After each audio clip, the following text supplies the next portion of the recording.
E a gente descendo com Bom, pessoal, boa noite, tudo bem?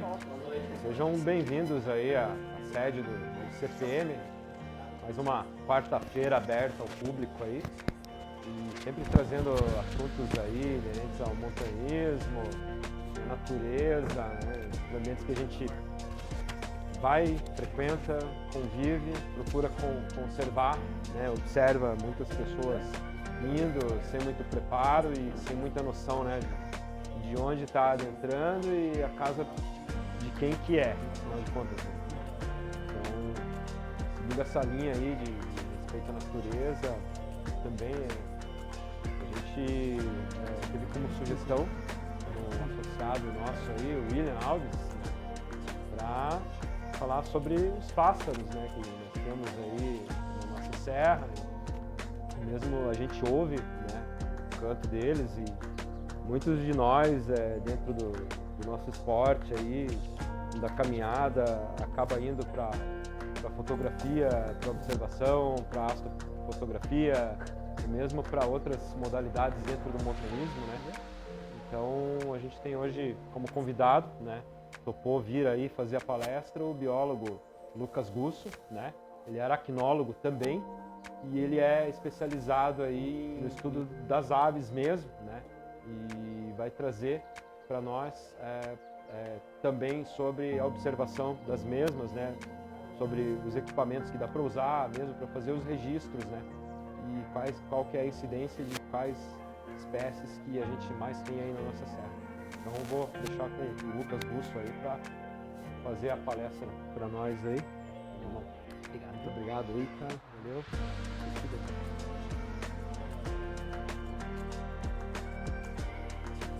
Boa noite, gente. Tudo bem? Vocês estão um pouquinho frio? Mas vamos lá. Então, primeiramente, agradecer o convite, né, do Eliseu e do William. Meu nome é Lucas Gusso, eu moro em Pinhais. Eu sou guia, sou observador e fotógrafo de aves. Como o Eliseu falou, eu trabalhei com aranhas há um bom tempo, trabalhei no Museu de História Natural. Fiz o capítulo de aranhas no livro Fauna de Curitiba. E vou mostrar para vocês um pouquinho do trabalho do dia a dia, né, de como é a rotina. E tá explicando um pouco para vocês como é que funciona a observação de aves, um pouco sobre a identificação, um pouco sobre o que a gente pode encontrar em ambientes diversos, né, principalmente nas áreas de montanhas, né, que isso é um ambiente totalmente inexplorado. Né? A gente tem muitos observadores de aves hoje, mas em parques, em matas de baixada, mas na altitude a gente tem poucas pessoas. Tanto que quando eu fui fazer o Pico Paraná, eu consegui encontrar uma espécie nova lá, que não tinha registro. Então, é super importante, apesar da dificuldade, né? Que é muito difícil você levar equipamento, você levar câmera, você levar um gravador, mas na medida do possível a gente consegue fazer algumas coisas, tá? Então, o que é a observação de aves? Né? O que significa observação de aves? É para cá. Então, a observação de aves ela ainda é muito pouco difundida no Brasil, tá? A gente hoje tem cerca de 50 mil pessoas, né? Isso nos dados do Wikiaves. Porém, ela está em constante crescimento. Né? A gente tem cada vez mais pessoas que estão chegando, pessoas que estão se interessando pelo assunto. Hoje as melhores plataformas para divulgação são, dá para ver aqui? É o Wikiaves, tá? Eu vou mostrar para vocês no final o aplicativo. Então é o Wikiaves, o iNaturalist, o eBird. Tá? Algumas pessoas já conhecem esses aplicativos, alguns são sites, são bancos de dados, que utilizam tanto fotos quanto áudios para estar fazendo esses registros por município, por estado e até por Brasil. Então, as melhores estações para a gente estar fazendo observação é primavera e verão. Tá? Nessa época, né, tem as frutificações, tem uma oferta maior de alimento, tem a parte de reprodução, tá? E tem as espécies migratórias que estão chegando. Então a gente tem, né, o falcão peregrino que está aí, a gente tem alguns gaviões que estão aí. Então aqui a gente tem um comum periquito, que corre bastante nas casas, e os cardeais, né, na época de reprodução, primavera, setembro, outubro, que são as melhores épocas para a gente estar observando.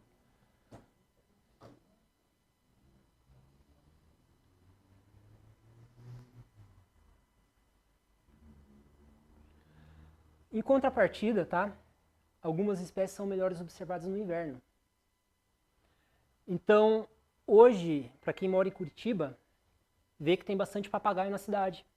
Porque eles saem da serra para estar comendo noz, tá comendo paina, naquelas paineiras. Então, acontece muito de ter papagaio nessa época. Em comedouros, tá? Em comedouros tem as saíras, tem o sanhaço papa-laranja, a saíra lagarta, que são animais que não é que eles dependem, mas eles se aproveitam de ter uma oferta maior nos comedouros e bebedouros, porque a oferta de comida nas serras estão escassas. Então, são animais de altitude, mas que descem, né, para estar podendo se alimentar. Então, é mais fácil pegar esses animais em comedouros. Então, muita gente coloca banana, coloca laranja, coloca mamão, consegue aproveitar para fazer o registro desses animais aqui. E qual que é o melhor lugar para mim começar a observar aves, ou para mim observar aves, né? Qual que é o melhor ambiente? Aonde é o local ideal? Qual lugar que tem mais aves? Né? Aonde eu posso encontrar? Então aqui tem uma área de litoral, uma chácara normal e a parte, né, de serra, né? Então, qual desses ambientes aqui é melhor para mim? Né? Então, depende do que eu estou procurando. Né? Cada ambiente vai ter uma espécie diferente. Então, assim, eu sempre falo que o melhor lugar para você observar onde você está. Se você está em casa, se você está no seu trabalho. Né? Eu estava falando com o William, um dia eu estava aqui trabalhando no centro à noite e passou uma coruja por cima. Então, assim, pô, eu não tenho registro para esse bicho aqui, eu vou adicionar na plataforma. Então, esse tucano eu fiz no Parque São Lourenço. Tá? Essa árvore é um ninho, então estava o casal no Parque São Lourenço. A gralha eu fiz na casa da minha irmã. Então apareceu na casa da minha irmã, peguei a câmera e tirei a foto. Então eu fiz de casa. Já esse 30 réis, tá? Eu estava na praia e esse foi o quarto registro no Paraná desses 30 réis. Então muitas vezes está num lugar, você não dá importância para o que você está vendo, mas é um registro importante para a ciência cidadã. Porque a gente não consegue associar o lazer com a importância da ciência. Né? Muitas vezes a gente se depara, estava conversando com os rapazes ali, na altitude é muito fácil você encontrar bicho que não é descrito. É muito fácil você encontrar bicho que tem muito pouco estudo. Você muitas vezes acha algum animal pensando que é um, mas você vai ver é outro, porque tem tanto pouco estudo em cima desse animal que as pessoas acabam não dando atenção. Para aves é um pouquinho diferente porque ela é bem difundida no Paraná, porém, como a gente tem uma alteração muito grande do ambiente, diretamente tem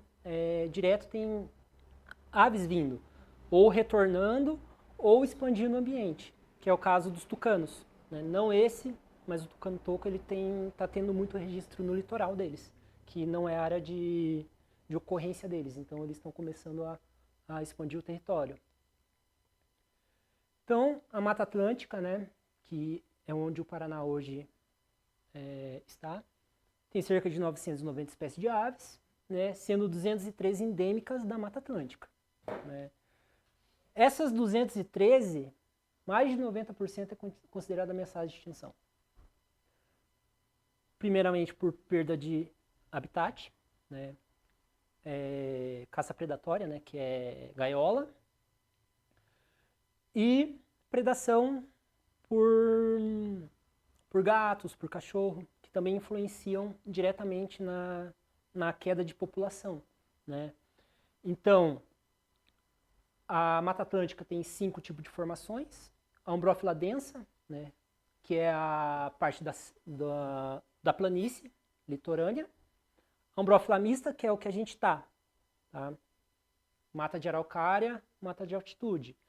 A umbrófila aberta, estacionária decídua, estacionária semidecídua, tá? Essas são as formações da Mata Atlântica no Paraná, mas nós vamos falar só sobre a umbrófila mista, tá? O que é umbrófila mista? Nada mais do que mata de araucária. Tá?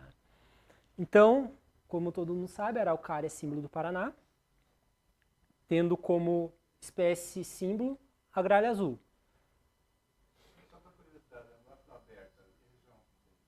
Umbrófila aberta são os corredores que falam, que separam uma da outra, né? Continua sendo Mata Atlântica, mas é a separação, tipo, da semidecídua para umbrófila, isso.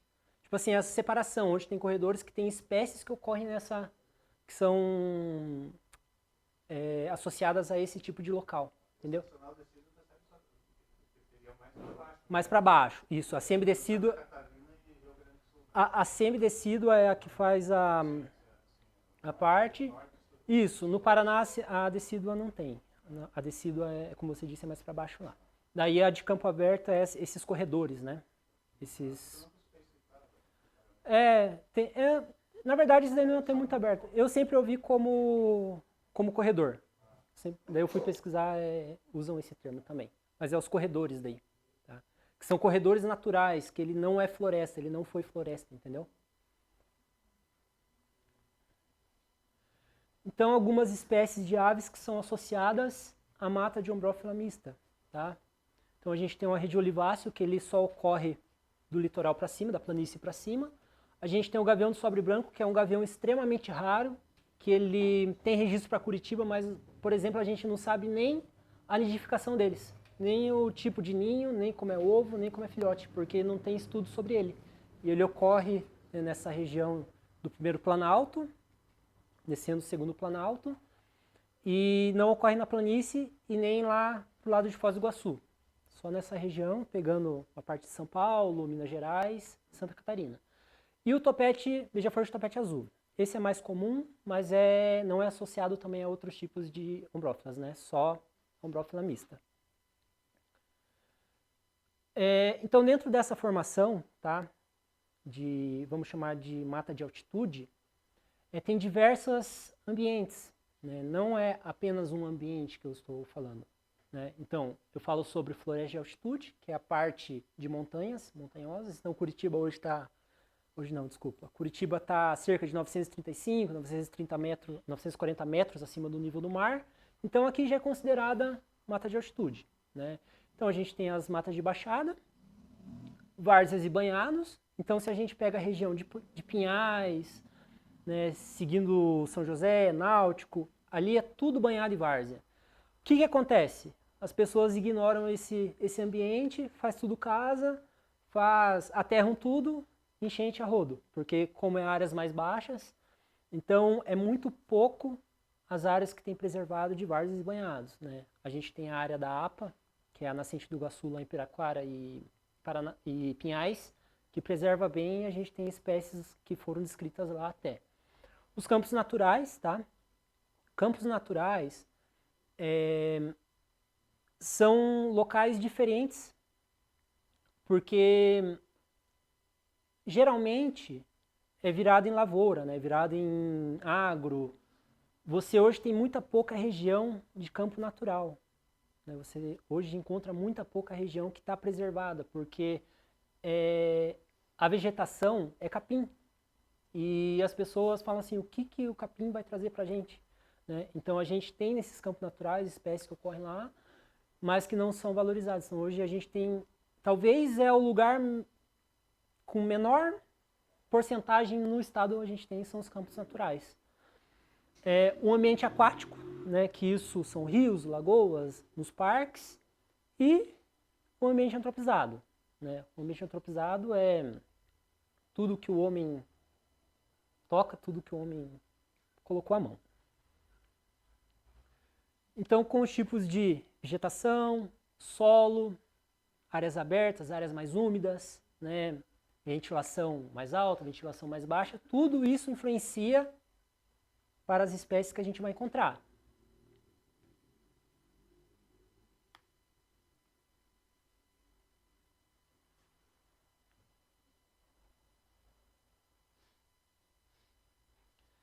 Então, exemplos de espécies de mata de altitude, tá? Corujinha do sul eu sempre ressalto porque ela é exclusiva do sul, porém ela é restrita. Então, a gente encontra aqui na região de Curitiba, região montana, mas ela não desce a planície e vai até Foz do Iguaçu lá, mas muito raro. Araponga é um símbolo também, a gente escuta muito, né? Anhangava, Pico Paraná, a gente escuta muito. E o bico grosso é uma particularidade porque muita gente confunde com o trinca-ferro, né? É uma espécie que também é de altitude, não ocorre na baixada, mas que vocaliza muito pouco. A gente tem as Volta para mim, por favor. Daí a gente tem as florestas de baixada, que é a outra corujinha, tá? Não é a mesma. São muito parecidas, mas com vocalizações diferentes. Essa já ocorre no litoral e ocorre para baixo do Segundo Planalto, para o lado de Balsa Nova, Porto Amazonas, seguindo Dois Vizinhos, Candoaí, Capanema. Capitão de Saíra é um animal também de baixada, não ocorre aqui em Curitiba, mas ele vai ocorrer pro lado de Campina Grande do Sul, né, a parte mais baixa, assim como o pica-pau de cabeça amarela, né, ocorre no litoral, ocorre para baixo do Segundo Planalto, mas não ocorre na região de altitude. Várzeas e banhados, né, então a gente tem o Felipe, Felipe. Daí pergunta, por que Felipe? É porque ele tem uma vocalização que ele fala Felipe. Então, tem muitas espécies que são chamadas de onomatopeia, né? Que ela vocaliza o que é chamado. A gente tem as saracuras, né? Por exemplo, a saracura sanã. E o gavião mais comum dessas áreas, que é o gavião do banhado, né? Esse bicho, você vai na área do náutico ali, ele domina, né? Você encontra bandas de 5, 6, tem muito dele. Então, nessas formações de taboa, de água com capinzal, pirizal, então eles são bem comuns. Campos naturais, né? Eu estava conversando com um ornitólogo do Caponembuia, o gavião peneira, todo mundo aqui já viu, eu me lembro dele muito na minha infância. Um gavião branco que fica parado, peneirando assim, olhando embaixo. Em Curitiba era comum, hoje você já não encontra mais. Por quê? Porque você não tem campos naturais. Aqui são todas espécies de pinhais, tá? Que eu achei um campo natural lá, que ele é particular, e eu fiz essas espécies em pinhais, espécies que você já não encontra em Curitiba. Por conta do que eu falei, já não tem mais esse ambiente natural. Ele ou é lavoura, ou virou prédio, ou reflorestaram de uma forma errônea, né? As aves de ambiente aquático, que isso marrecas, os socós, coleireiros, que são cursos de rio, lagoa, encontrados em parques até, foto do Barigui e foto do náutico. Então, né? E o ambiente antropizado, né? Essa é a corujinha do mato, ela substitui as outras duas no ambiente urbano, sendo encontrada até em altitude, baixada. Essa é a mais comum de todas. E é a coruja que a gente mais escuta. Eu já vi ela uma vez no estacionamento do mercado, né? Um casalzinho, então ela é bem comum de encontrar. Chupim? Não. O juburaqueira depende muito de campo, né? Então assim, é fácil encontrar, mas se não tiver campo também não tem buraqueira. Mas essa daqui é uma florestal daí. Então, o chupim, né, que nem se fala, aumento de população é muito grande, e o bem-te-vi, que esse é associado a qualquer ambiente. O bem-te-vi, ele é o rei, ele e o quero-quero são os reis da adaptação, vamos dizer assim. Então, todos esses ambientes, eles compartilham, né, em comum o fator humano, que é a destruição da formação original, né? Todos eles são influenciados. Você hoje tem poucas áreas que são completamente preservados, né? Hoje a nossa maior área de preservação é a Serra do Mar.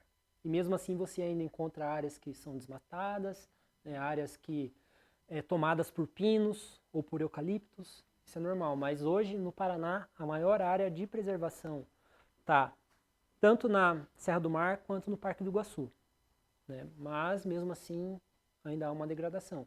E foi como eu estava falando, é muito pequena essa área. Se a gente pega a extensão da Serra do Mar, ela é muito pequena. Se você comparar, por exemplo, com uma Amazônia, né?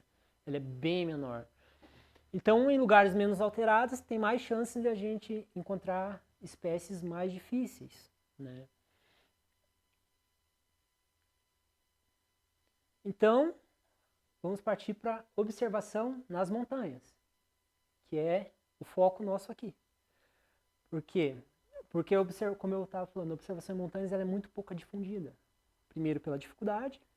Segundo, pelo tanto de pessoas que querem praticar, né? Hoje a gente tem muito poucas pessoas que decidem, não, eu vou subir um morro para fazer a observação de aves, né? Então, a observação de aves em montanhas tem como particularidade abranger diversos ambientes, podendo ser encontradas espécies distintas durante o percurso. Então, por que eu gosto de usar o Pico Paraná como exemplo? Tá? Desde a chegada até o cume, a gente passa por diversos ambientes. E cada ambiente desses a gente encontra espécies diferentes.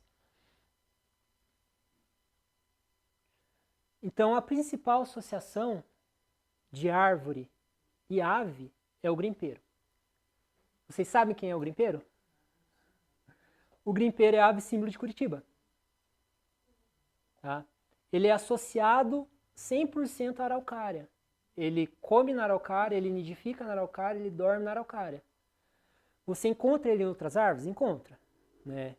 Descendo para comer alguma coisa, mas rapidamente ele já sobe para a araucária. Né? É um bicho pequeno, você escuta muito ele, mas como você tem araucárias de 20, 30 metros, para você conseguir enxergar, às vezes é um pouquinho complicado. Os registros geralmente são de cima, né? Tem prédios que tem árvores do lado, então eles conseguem registrar. Né? Ele não ocorre no litoral, ele só ocorre do Planalto para cá. Né? Ele não chega nem lá em Foz do Iguaçu, não chega nem no sudoeste, nem no oeste. Tem uma parte lá de Argentina que ocorre, uma parte de Minas Gerais, uma parte de São Paulo, parte de Santa Catarina, Rio Grande do Sul, mas a principal concentração dele é aqui. Então ele é considerado hoje quase ameaçado, por conta que se acabar a araucária, acaba o grimpeiro. Né? Um depende do outro. Nas subidas de montanha, tá? É fácil escutar ele. Mas a partir do momento que você começa a subir, você já não escuta, porque ele geralmente está no pé. Tá? Começou a subir, começa esse extrato de floresta, já não é possível escutar. Tá? Então aqui a gente tem um exemplo de matas fechadas, tá? Entrando para a de mata fechada.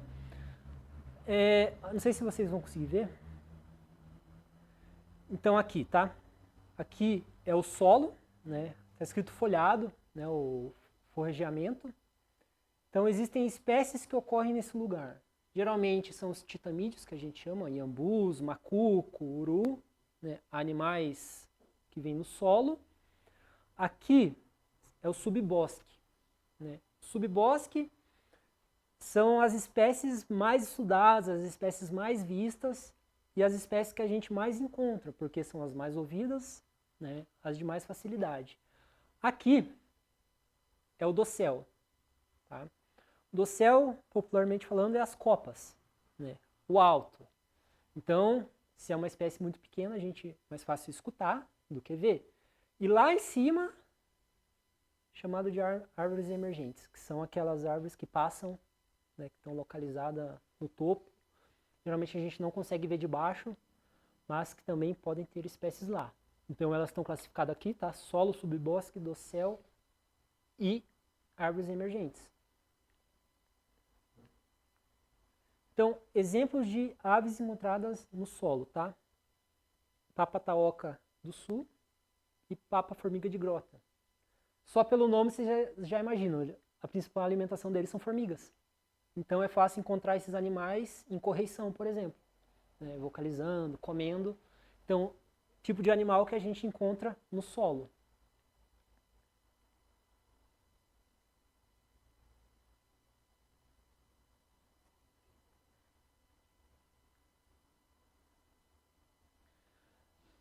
Aves de subbosque, como eu disse, são as aves mais encontradas, né? Falcão relógio, animal que você escuta muito, mais difícil de ver, mas que habita esse tipo de ambiente. Pica-pau dourado, animal também que a gente vê muito em troncos. Alguns registros até em poste, mas falando em áreas de mata, a gente encontra em troncos no meio da floresta. Chié preto, esse é mais fácil de ver, mas que habita também esse tipo de... Já no dossel, tá? Que é a parte mais alta, a gente vai encontrar os animais que são associados a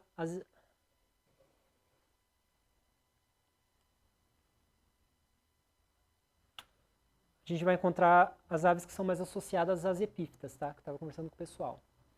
Esse daqui, plantas epífitas, são bromélias, orquídeas, tá? Então eles são encontrados forrageando. Então é lá no alto, né? Você não encontra ele. E gaviões, né? Aqui o bombachinha grande, né? Lá no dossel. Você também não vai encontrar ele embaixo e no solo. E árvores emergentes são os topos, né? Como a gente pode ver aqui no topo. Então aqui a gente tem um exemplo de pega-macaco. Esse bicho eu encontrei no Barigui, né? Ele se adaptou bem ao ambiente, mas é um bicho muito florestal. Que ele é topo de... não só de cadeia, mas ele está no topo de térmica. Tem muito bicho que vem para bater nele quando pega térmica, porque ele é predador mesmo, encontrado lá no topo de florestas, né? E ainda dentro das matas, né, nós temos córregos. No Pico Paraná, tem uma área que tem uma bica lá, né? Que todo mundo para enxergar. Esse bicho eu encontrei, as 2 vezes que eu fui, eu encontrei o casal. Eles na bica. Então, animais que a gente encontra em diversos ambientes. Eu não encontrei ele em nenhum outro lugar no percurso, a não ser que fosse na bica. Aí, saindo da parte de mata, né, a gente tem as partes abertas. Né? O que são as partes abertas? Quando você está subindo o Pico Paraná, tem uma área que tem um bambuzal. Né? Tem uns bambus pequenos, uma vegetação, uns arbustos pequenos, que dá na altura aí da tua cabeça, passa um pouco. Essas áreas têm particularidade porque o solo é rochoso, né? Ele não é um solo totalmente formado por... O substrato é diferente do que tem embaixo. E ventila muito, né? Vento muito forte, vento mais concentrado, vamos dizer assim. E tem a formação de pequenos brejos. Tem uma área lá no Pico Paraná que tem um brejinho que toda vez que vai canta uns anuros, que são pererecas, sabe? Tem uma parte lá que canta muito. Então, essas áreas também têm espécies que só ocorrem nesse tipo de ambiente, que você não vai encontrar na floresta. Né? Que é o caso do peito-pinhão e a maria preta, que são esse daqui, e lá que são os animais de áreas abertas. Esse daqui foi o passarinho que eu fiz o primeiro registro pantonina, né? Na parte lá em cima, foi o primeiro registro dele que não tinha. E a maria preta ela é só encontrada nesse ambiente de altitude elevada, área aberta e com bastante vento. E o João Tenenê ele é encontrado nos brejos. Né? Ele tem muito aqui embaixo, mas o único lugar que eu encontrei lá no Pico Paraná foi nessa área de brejo que tem, se eu não me engano, passando o Morro do Getúlio, alguma coisa assim. Não lembro agora. Mas é uma área de brejo que canta bastante anuro, canta muito anuro. E os mais comuns de ver são os urubus de cabeça vermelha e os andorinhões. Tem muito já na parte de cima. Né?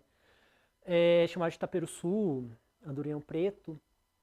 Faz até bastante barulho quando passa perto assim. Né? São animais que são muito notados, animais que todo mundo fala assim, cara, quer registrar esses animais, vai para altitude, porque eles são animais rápidos, que passam muito altos e são difíceis de registrar, difíceis. vocês me perguntam, Lucas, mas como que eu vou registrar na montanha? Lucas, como que eu vou fazer foto na montanha? Como é que eu vou levar uma câmera na montanha? Como que eu vou subir o Pico Paraná com uma câmera? Né? Então, acima de tudo, eu sempre falo que mais importante que o registro é a lista. Tá? Então tem um aplicativo chamado eBird, tá? Que tem na Play Store, tem no App Store, que é basicamente para o local que você está, para você fazer uma lista de espécies que você viu ou você escutou. Né? Então, antes da fotografia, tem a observação de aves. Aqui ficou meio ruim, mas tem o Parque Estadual Pico Paraná e 40, se não me engano era 43, aqui deve estar marcando 40, mas era 43 espécies que eu fiz quando eu subi a última vez. Tá? Então, eu sempre falo que o celular, além de tirar selfie, ele também serve como ferramenta. Né? Então, eu vou estar explicando no final para vocês como é que funciona o aplicativo, para quem tiver interesse. É bem simples de usar, bem fácil. O mais difícil é reconhecer as espécies. Né? Então, eu vou estar também falando no final aplicativos para reconhecimento de espécies, principalmente de áudio. Tá? E como uma forma de incentivar é a lista. A lista ela incentiva bastante. A partir do momento que você começa, você parte para a fotografia. Então aqui está aplicativos de identificação. Tá? O Merlin, tá? Ele é bom porque ele é offline. Mas vamos dizer que ele não tem 50% de acerto. Tá? O BirdNet, ele é muito assertivo. A taxa passa de 90. Mas o problema é que ele é offline, ele é online. Então, em áreas que não pega internet, você fica na mão. Né? É um problema que eles poderiam consertar, já que eles usam banco de dados. Né? Esses são os principais para identificação em áudio. Né? O que eu faço? Eu gravo tudo que eu escuto. Cheguei em casa, eu identifico. O que eu não sei, eu identifico. Cheguei em casa, preciso ver. Em último caso, eu não sei o que é, o aplicativo não mostrou, eu mando para alguém. Eu falo assim, cara, me ajuda aí, que eu preciso dessa identificação. Né? Então, esses são os dois principais aplicativos para identificação de áudio. Tá? E os principais aplicativos e plataformas para adicionar mídia fotográfica e sonora. Tá? Então, o eBird, tá? Aqui tem uma questão, porque esse não é o aplicativo. Tá? Você não consegue adicionar mídia no aplicativo. É um problema que eu acho no eBird também. Você só consegue adicionar mídia no site. Tá? O iNaturalist, para mim, é o mais completo. Para quem usa iNaturalist. Por quê? Porque além de você conseguir adicionar tudo pelo aplicativo, você consegue adicionar estágio de vida, você consegue adicionar sexo, você consegue adicionar se é predação, o que está predando, e você tem uma lista completa de tudo que você quer adicionar. Então você pode adicionar invertebrados, você pode adicionar plantas, né, não só aves. Então é o mais completo e o melhor para a ciência cidadã. Tá? E o mais conhecido é o Wikiaves. Tá? O Wikiaves, ele não é aplicativo, porém ele é 100% brasileiro. Né? Então, todas as espécies que tem hoje no Brasil, tem registro deles. E se não tem, no Brasil tem fotos do exterior dele. Então, por exemplo, a gente tem algumas aves pelágicas, que a gente fala que são trinta-réis, albatrozes, que ainda não foram registradas no Brasil, mas que já foram vistos. Então, ele entra para o banco de dados com uma foto do exterior. Tá? Então, ele é super importante também, talvez, como eu disse, é o principal aplicativo, a principal plataforma que a gente tem. E ele é o que eu mais uso. Né? Ele é, assim, com certeza o que eu mais uso. Até tá falando para o Eliseu. O iNaturalist eu uso mais para invertebrados e plantas. Porque pela burocracia de você precisar adicionar em três plataformas. Mas tem gente que consegue adicionar perfeitamente nas 3 plataformas e sem problemas.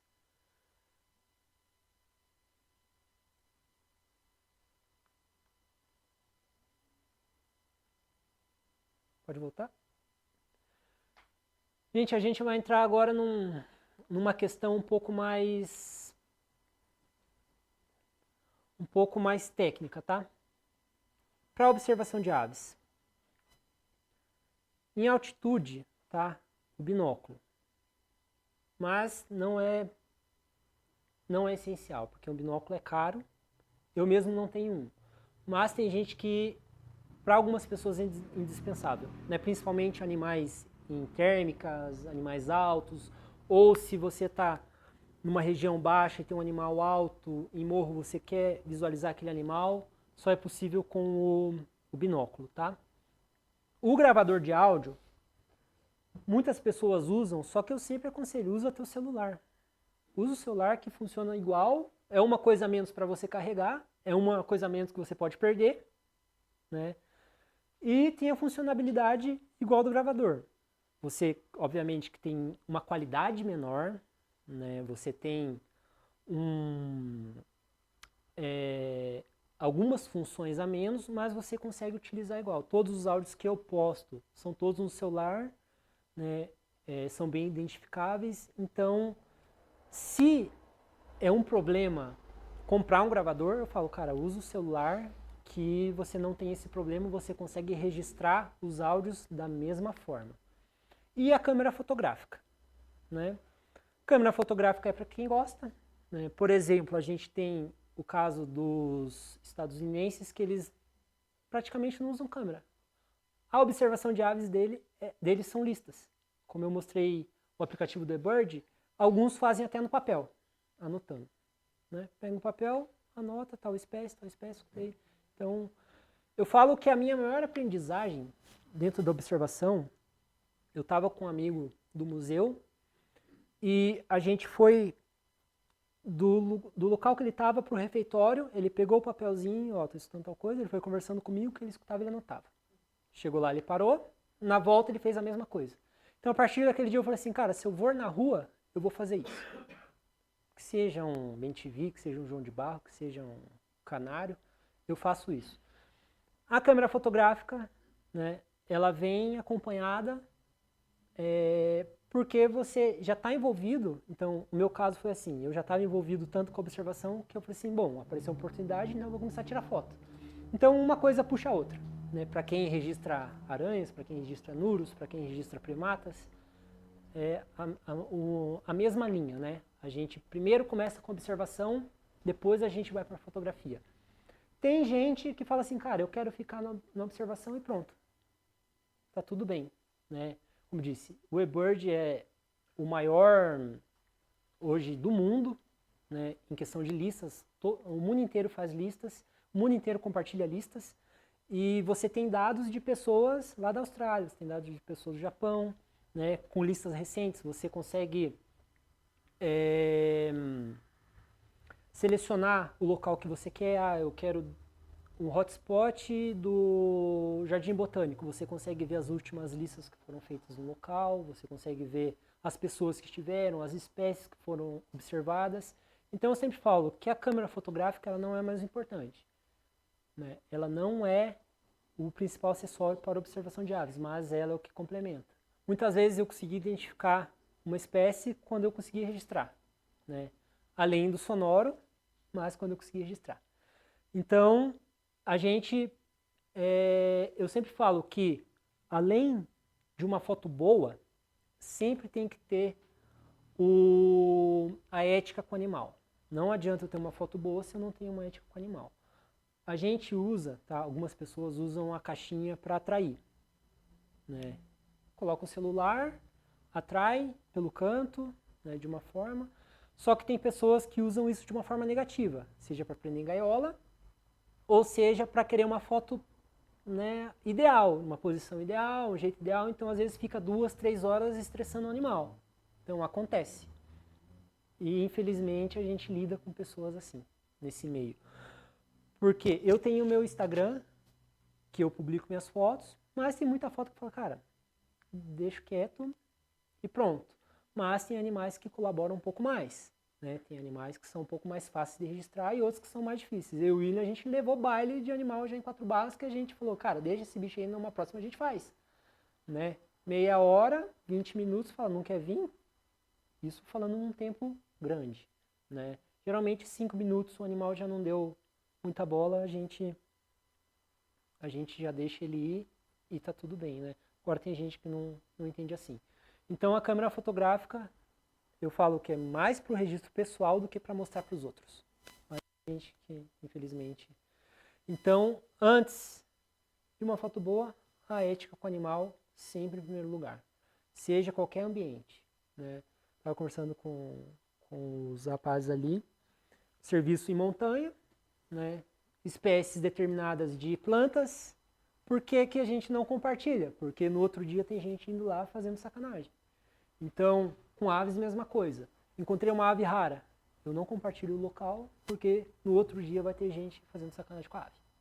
Então, acima de tudo, eu preciso ter a minha postura com a natureza. Né? A mesma coisa que quem está subindo fala sobre o lixo, né? Fala sobre os dejetos que a pessoa faz no percurso. Né? E isso é tudo uma questão, além de caráter, né? Uma questão de ética com a natureza. Então, acima de tudo, eu falo, não adianta eu ter uma foto boa se eu não tenho ética. Né? Então, gente, eu vou deixar aqui meu...